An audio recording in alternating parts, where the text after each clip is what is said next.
Anak! Joshua! Oh, Nay. Magsilab ka nga doon sa harapan. Ha? Bakit naman? Eh di ba't kakalibing lang ng lolo mo? Pamahiin yon. Kailangan magsiga para makapunta agad sa langit yung lolo mo. Eh? Ganun ba? Sige. Mga pamahiin na yan.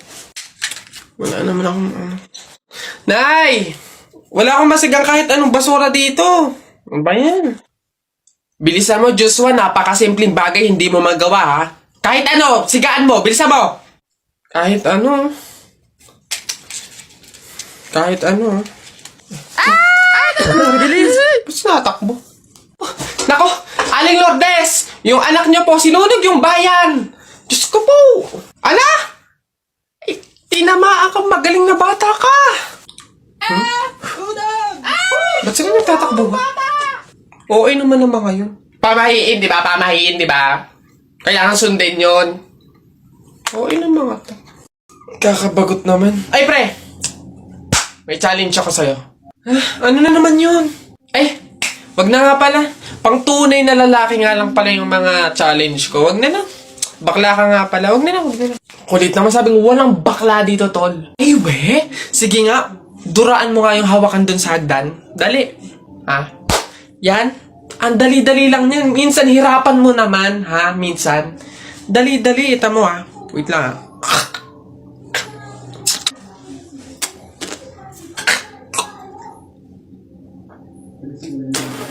Ayun.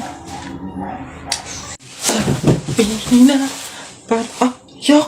Gagi, ano to?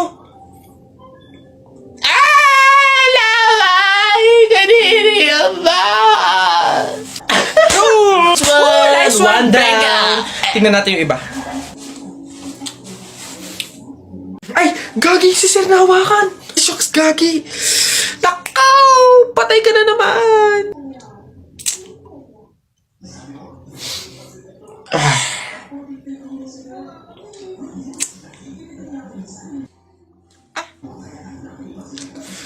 Pumunta kayo sa guidance.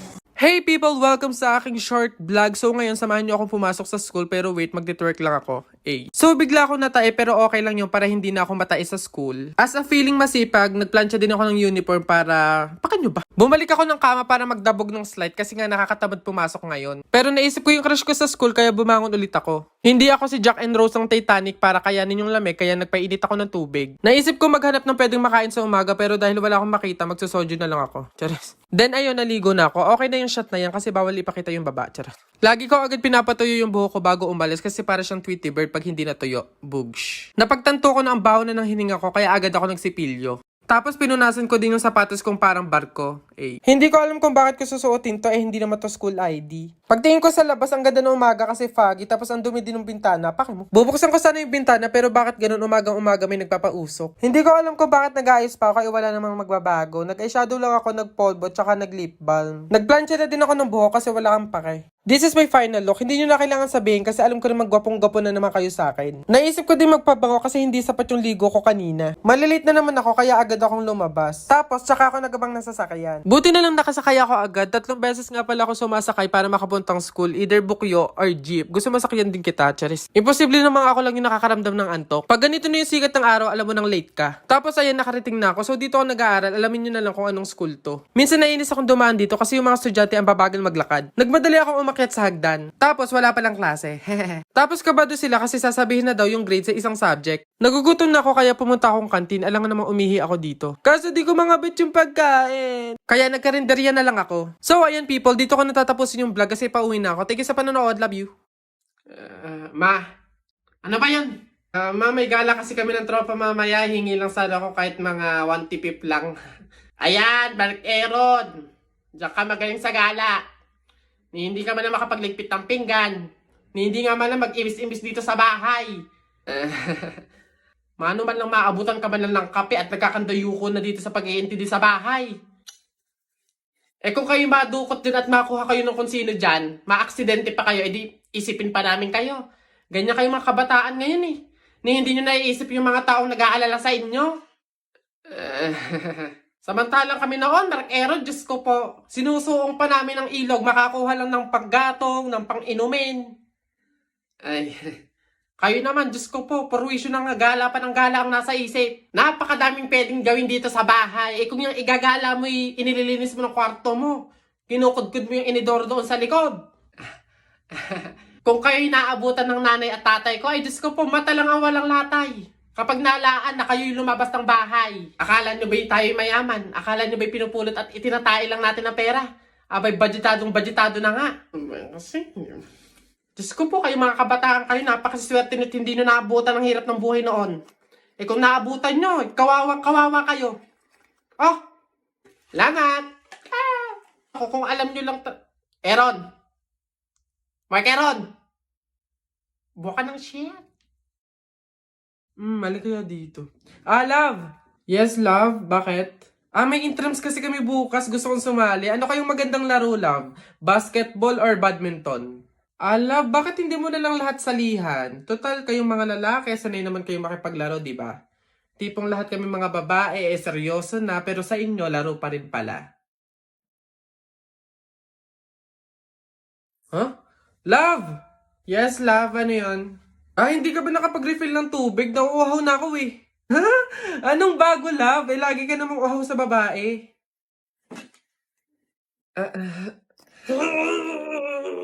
Ano to?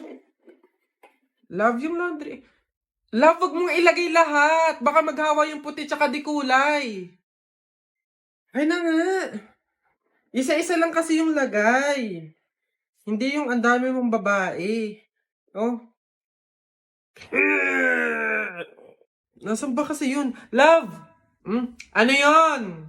Nakita mo ba yung cellphone ko? Andyan lang yun sa ibabaw ng Durabox.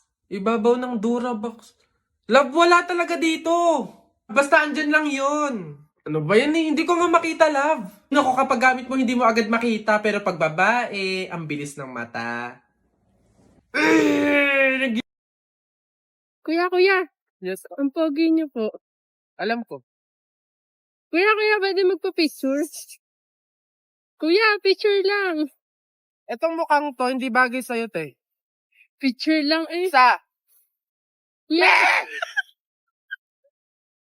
Kuya, dali na! Kuya!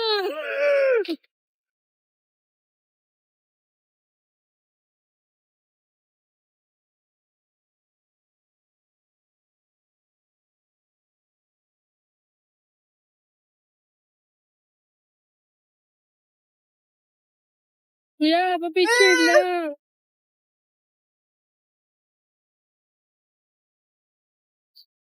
Kuya, dali na isa lang. May episode na ang Nesty commercial? Hindi na totoo. Howdy mga human being! Nesty Commercial Episode 1 is finally out. Napanood nyo na ba sa TV, sa ads? Kung oo, edi maganda. Kung hindi, papanoorin nyo na! Syempre, alam ko naman demanding kayo. Manghihingi kayo ng behind the scene. BTS po, behind the scene po. Ano nangyari? Anong ganap? Diyos ko. O, eto na yun. Sabay-sabay po tayong manood ng behind the scene ng Episode 1 ng Nesty Commercial. Haba nun ah. So, bago ang shooting ng commercial, nagkakaroon muna ng workshop kung saan dito aalamin nyo yung kabuuan ng story ng gagawin nyong episode. So, dito nag-act lang kami, nagsuolo ng mga lines, nag-fitting ng mga susuotin namin sa commercial mula ulo hanggang paa at kahit ano pa. Kung tutok kayo sa Nesty Commercial at Nesty Family, kami-kami pa din yung gaganap doon. Same lang naman doon sa mga nauna naming commercial. Meron lang silang nadagdag, meron silang pasabog na Davao Konyo! Siya yung magiging boyfriend dito ng kapatid ko na si Miss Lottie. Sana all. Ba't ako wala? So, ayun nga. Welcome to the family! Welcome to the family! So, ayun, shooting day na ng commercial. Ito yung mga dadalhin ko. 2-day shoot lang naman siya. So, feeling ko carry na to. As usual, maaga ang call time. 3:30 ng madaling araw. At eto ako, gising na ng alauna. Kailangan ko magreklamo, magmaktol kasi talagang tinatamad akong bumangon na madaling araw. Pero syempre, masaya ako kapag may shoot kasi ang saya niya. Happy, pagod, ganun. Then, ayun, dumating na yung aming magiging service for today. Ito din yung gagamiting pansundo sa iba pang talent gaya ni na Daddy Robbie and Mami Dory Neal. Ang lakas maka-feeling artista talaga kapag nakasakay ka sa mga mga ganitong van. Kaya naman talagang sinulit ko na, nilubos ko na, nag-atake ako, nag-video, nag-picture, lahat na dahil minsan lang to. On the way na kami sa location, imagine nagbiyahe kami simula madaling araw, madilim pa hanggang sa inabot na kami ng umaga. Kasi from Cavite pa kami tapos ang location namin is sa Quezon City. So ayan mga human being, by 6 a.m. nakarating na rin kami sa location kung saan dito isushoot yung first episode ng Nessie Commercial. Then dito naman yung magiging tent namin, kasama namin dito yung wardrobe team, hairstylist, makeup artist, at kaming mga talent. Sa mga curious ko anong CR na ginagamit sa mga shooting o ganito yun, malinis at maayos naman siya. Bago mag-start ang shooting, kumain muna kaming lahat dito. Kailangan kasi talagang busog ka dito, full energy kasi talagang hindi mo alam kung anong oras matatapos, may mababago, may mapapalitan, iba't ibang shot, iba't ibang angle, kaya talagang kailangan matibay ang sikmura mo dito. Ayan na, nag-ayos na din yung makeup artist, yung stylist, pati na din yung wardrobe team. Then ayan, may go signal na kami, inaayusan na kaming mga talent, mini-makeupan na kami. Ayun, ganun pa din naman, fresh look, no makeup look pa din yung atake namin sa commercial na to, sa episode na to ng Nesty. At dahil mahihain nga si Itzap, nag-bihis pa siya sa CR, imbis na sa tent na lang. Mapapansin nyo, dalawang klase ng damit yung suot ko dito sa video na to. Malalaman nyo na lang sa mga susunod na vlog ko kung bakit. Secret! Then ayan, ready na kami, andito na kami sa set. Ito yung setup na magiging bahay namin sa episode na to. Ayan, kita nyo, may iba't ibang props. Meron din mga food na nakabalot para naman safe at pwede namin kainin kapag rolling na. Syempre, hindi mawawala yung Nesty. Ito yung POV ko. Ayan si Miss Lottie, Daddy Robbie, and Mami Dory Neal. Standby na kami dito. Waiting kami na mag-start. POV ko naman nakasama yung ating magagaling na mga director, si Direk Lyle at Direk Chris. Thank you po. Hello din sa mga cameraman natin, sa mga crew natin na nagsiset up. Kada take kasi, palit ng drinks at ng pagkain. Grabe, kapoy. Ito yung scene ko saan nagre-ready kami dito sa lamesa ng pagkain. Ako, si nanay, si tatay. Tapos papasok si Miss Lottie at isasama niya yung boyfriend niya. Ipapakilala niya sa amin si Davao Conyo. Yun lang yun. Ano pa sasabihin ko? Hindi ko alam kung ipapalabas o basta ito din yung scene na nakailang take kami. Kasi tino yung hawak ko na yung nakahoy na may dyaryo. Ang bigat niyan, day. Para saan kaya yan? Actually, madami pa akong clip, mga scene na hindi ko alam kung isasama pa ba or ipapalabas pa ba sa episode. Pero kasi hindi ko alam kung pwedeng ipakita. Mas mabuting wag na lang ipakita kasi baka mawalan pa ako ng trabaho sa inyo. Basta madaming shot, madaming take, madaming angle, iba't ibang lines, may babaguhin, may papalitan per safety shot na nangyari sa naging shooting na to. Panoorin nyo na lang yung commercial para malaman nyo yung story. Pag ganyan na yung itsura ko, nakatulala na siya, ibig sabihin, pagod na yan, init na yan na hindi na maintindihan yung nararamdaman niya. Pero again, masaya po ang shooting. Happy ako. Ito na nga yung pinakihintay ko, ang pagkain. Ayun, nag-lunch na kami dito, madami na naman ako mababalot mamaya. Tapos ito na nga, nakasama ako sa nonchalant interview ni Miss Lottie kasama si Davao Conyo. Tapos ayun, hindi ko alam kung i-upload niya to kasi wala naman akong kwentang nasabi doon. Pero Miss Lottie, iniintay ko talaga. Pa-consider naman ako. Oh, di ba? Ang galing, ang saya. Gusto niyo ba ng madami pang episode? Malamang susupport kayo o mag-nesty kayo araw-araw. What if kung napanood nyo, itag nyo ko sa IG? Napanood nyo sa TV, sa ads? Di videohan nyo tapos itag nyo ko para ma-restore ko. Ganon. Uso yun. Ayan lang. Thank you for watching. Don't forget to watch my other video content. Send and receive good vibes. More episode to come.